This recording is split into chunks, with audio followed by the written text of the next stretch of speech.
Okay, so I didn't think I would have to say this, but I'm afraid my presentation is going to be slightly more conservative. I'm very surprised to be saying this.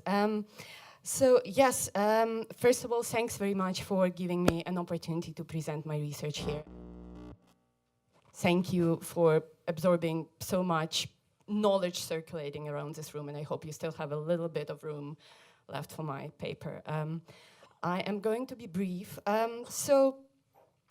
If we could just pull up the presentation, please. My presentation is titled Songs of the Donbas War, Identity Shifts. What I am interested in is looking at the communities through the prism of war songs and trying to glean some meaningful knowledge about things happening to those communities. Just to, yeah, like this. So, how do I study war songs, and what do I study? So my research sample is slightly over 300 songs, all of them in one way or the other deal with Donbas war. They are about the war explicitly, or they are dealing with a context that is very much obviously shaped by war. They are professional and amateur songs. This is a very tentative distinction when we are talking particularly about popular music. Popularity is a very relative thing. They come from many different genres, and they come from all sides of the conflict, so that's very important. I not only study Ukrainian songs, so my sample includes songs coming from the DNR, LNR, Russia, etc. My methodology, I treat the songs as oral artifacts. So my background is in comparative literature, in literary studies.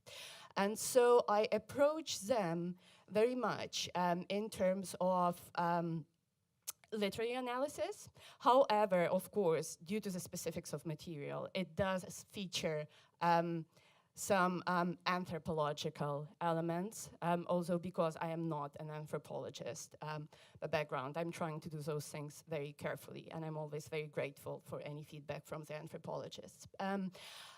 I look at songs as compounds or aggregates of sound, image, and text. This is fairly common particularly for the popular song studies, because many of them circulate in the digital environment. This is also largely where I look at them. At the current stage of my project, I am focusing on the text primarily. So some of you might have noticed a slight discrepancy between the title you've seen here, so Identity Shifts, and then the one that was initially in the program, which did include very ambitiously visual and sound elements. So my project does include them, but I'm not going to be talking about them today. So why, basically, did I choose to look at the war in Donbas through the prism of songs? A couple of useful things can be gleaned, particularly through this optics. So first of all, what we get is a much more immediate experience compared, for instance, again, this is me being a literary, sort of an academic applying literary optics. We can glean some things much more immediately compared to written literature. So we get a slightly more raw experience. Again, what I'm looking at is not only highly produced, very high quality musical materials. This can be videos recorded at someone's kitchen and uploaded on YouTube. I realize, of course, that because I'm looking at this digital space, I am limited in how broad my conclusions can be and how overarching they can be. So according to most recent estimates, so we have about 58% of Ukrainian population having access to the internet. This is data from early to 2018. And in Russia, the situation is, again, around 75% at the moment. But then we also have to take into account that the reach of the information from the internet is slightly broader. So there's always a person who, for instance, doesn't have access to internet, but their friend might. And with songs, that's important. So let's say my research sample does include slightly more people, I think, than those having direct access to internet. Wide representation across different groups, and also that this is a very participatory genre. So again, as opposed to written literature, where there is always a sense of infringements on the canon, or sort of attempts to reinterpret, rewrite the canon or the canonical text, or the ready written text being forbidden or discouraged. Of course, with songs, with oral materials, this is very different. It works very differently. This means that people engage with songs a lot. They re-sing songs, they rewrite the lyrics, and sometimes the things that we get in those rewrites are quite symptomatic. Two of the key terms that I would like to highlight. So I am looking at identity, and identity is quite a loaded term. So I am very much aware, first of all, that I'm looking at processes, not end results, right? That identity is something in flux.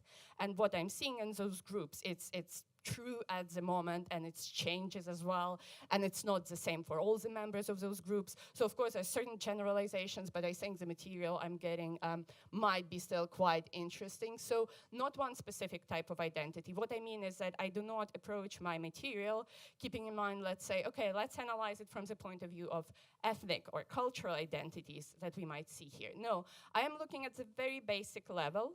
The songs feature a lot of us and them. The in-group that is implied, and the out-group that is, well, not only implied, but often explicitly described. And so I'm basically looking at who are this us and who are this them, and what's meaningful to make them, and us, us. So how these distinctions are drawn. And othering, of course, is as a key step in identity formation process, is basically the essential criterion I used for the typologies that I am actually presenting and that you've seen in much more detail, of course, in my paper. So when I started summarizing more or less the things I found after looking through the whole sample I've had, I saw two types of othering occurring most commonly. So people were doing othering, distinguishing, again, between us and them in two quite different ways. And so, when I started looking at songs, it became apparent that within one single song, one type of othering usually could be quite easily identified. Again, there are hybrid types, there are in-between things, but the majority of material does fall within one of these two categories. So first of them I call circumstantialist songs, right? And so circumstantialist othering is something that I think is happening in those songs. And the other group is essentialist songs, and what's happening in them I call, again, those are the terms used in other contexts sometimes, but this use is coined by me, so please blame me for the misuse of these terms, essentialist othering. Very quickly, the basic distinctions between the two. So in the first group, circumstantialist songs, well, the basis of othering is very different. That's the main thing. In circumstantialist songs, and that's why they are called this way, the basis, the distinction between us and them is the actions of the out group. So basically, we see a certain infringement of what the in-group, the us, considers to be ours rightfully. There is an infringement, and this infringement causes a response. And it is this infringement that makes the out-group into the enemy, the other. This is very different compared to the essentialist songs, because what we see there is that there's something inherent about the other. There's something inherent, some sort of inherent trait in the out group. So not merely what people do, but what they are in some way that makes them the other. A number of other important factors. So circumstantialist songs, we see the in-group seeing itself as more diverse. So it's a diverse group united by a common purpose. For instance, and here I'm jumping to a very important last line here. We will see that most of the circumstantialist songs sample are the Ukrainian ones. There are a few DNR, LNR ones that fall within this category, but really overwhelming majority are the Ukrainian songs. Essentialist songs, we see the majority of them come from Russia, DNR, LNR, a fair number coming from Ukraine as well, but almost all, literally, I will tell you that within my sample I haven't found a single example of Russian material, unfortunately, falling into a different into the circumstantialist category. Why I say unfortunately? So I'm trying, on the one hand, not to jump to conclusions, but what we see in the essentialist group is, first of all, there is a sense of very graphic violence being glorified and being encouraged, sometimes in very disturbing ways. I will be showing you two very brief abstracts from the videos, each from the relevant group. And also, I tried not to feature those with the most graphic descriptions of violence, so, but in my paper you will find ample examples of that. Also, a very different thing is the main impulse of us, of the in-group, towards the enemy, the other. The impulse with circumstantialist songs is basically just withdraw. Just please withdraw, please leave us alone. So it's disengagement. So the out-group infringed upon us. We want them to leave us alone. That's it.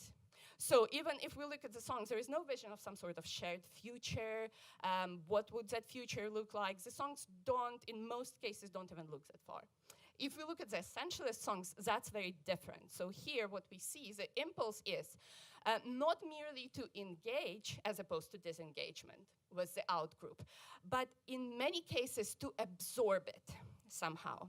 So for instance, if we take the Russian essentialist songs, we will see that they view the out-group as, in many cases, essentially Russian, just not recognizing its Russianness. And the end result promoted through the song, the outcome of the conflict is actually to reabsorb this group, for this group to be redeemed somehow, being errant at the moment, to be redeemed somehow, and to become part of the in-group again. I think we will have a chance to speak about that in much more detail.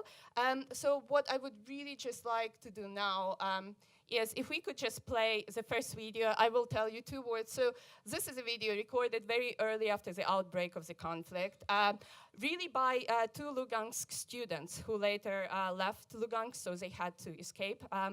They are internally displaced people now. But they recorded it in two languages, and you will see a couple of things very typical for circumstantialist songs. So I think this is a fairly typical example. You will see a lot of blame on the media as manipulating the out-group, the them. You will see the idea of the in-group member transforming in becoming a certain way in response to the actions of the out-group. So please just listen to a very short part. Львова, Україна, понад усе.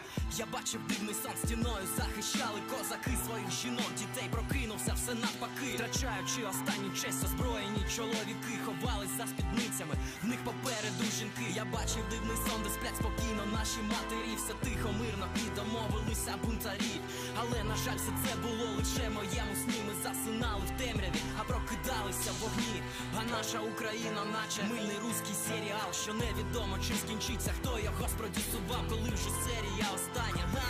І що чуть-чуть, чекайте, поки головних героїв переб'ють. Сьогодні в серії раніше кволий, непомітний, трима двома руками прапор жовто-блакитний. В очах нема ні страху, ані сумніву, ні жалю. Продовження дивіться вже на іншому каналі. Коли пройдуть повз нас десятки років, і час революції мине, я пойму тебе, брат, як і ти зрозумієш мене. That's it. And then the last video I would like to play is an example of an essentialist song. The band is called Kuba, and the title of the song is Wstawaj Donbas, Arise Donbas. I do apologize for the lack of English subtitles, but this material is largely unsubtitled, and if you have any questions, for those of you who don't understand Russian and or Ukrainian, we can discuss it in more details. So this one, I don't think it requires many comments, so if we could just please play it. It's also about 1 minute long, and that's it.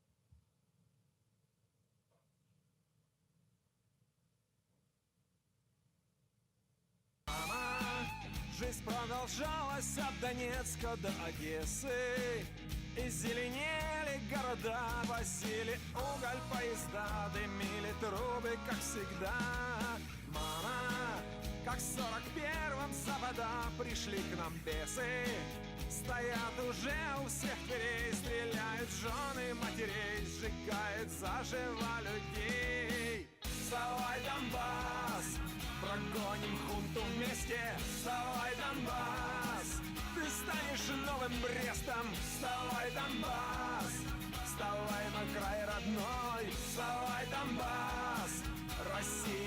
мать с тобой.